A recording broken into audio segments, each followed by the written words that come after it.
ওহ, বৃষ্টির দিনে জানলার ধারে বসে চা বিস্কুট খাবার মজাটাই আলাদা। হ্যাঁ মালিক, ঠিকই বলেছো, ওয়েদারটা খুব সুন্দর আজকে। ওহ, এইবারে বিস্কুটটা খাই। মালিক আমাকে বিস্কুট নয়, বলে বিস্কিট বিস্কিট। শালা তোকে অত ইংরাজি মারাতে হবে না, শালা বাসি ময়দার মাল আবার ইংরাজি হাঁটছে। হ্যাঁ, আমি তো তোর মতো নয় যে খেলে মানুষের গ্যাস বুকে উঠে যায়। আর এটা মনে রাখবি, আমাকে ছাড়া মানুষ শুধু তোকে কুকুরকেই খাওয়ায়। মালিক আমি অনেক সহ্য করেছি, আর সহ্য করবো না আমি বলে দিচ্ছি। তুমি আমাকে মদের মধ্যে ডুবিয়ে খাও, তবু ওই শালা চায়ের মধ্যে ডুবিয়ে খাবে না। তোরা থামবি এবার, আমাকে চাটা খেতে দে না। না না না না মালিক, আমাকে ডোবাবে না, না না মালিক, মালিক খুব খারাপ হয়ে যাবে কিন্তু, না না না, এ বাবা, পুরো অপবিত্র হয়ে গেলাম, ছে ছে ছে ছে ছে ছে ছে। হ্যাঁ মালিক, ভেঙে যাবো ভেঙে যাবো, এ বাবা পুরো ভেঙে গেলাম রে।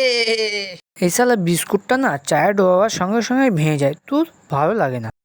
হ্যাঁ, তো গরম চায়ের মধ্যে আমাকে ডোবালে তো ভেঙে যাবো নাকি, সাঁতার কাটবো নাকি? হ্যাঁ, তো তুই আমার মধ্যে 2 মিনিটও টিকে থাকতে পারলি না রে, তুই আবার বড় বড় কথা বলিস। হ্যাঁ রে, ঠিকই বলেছিস।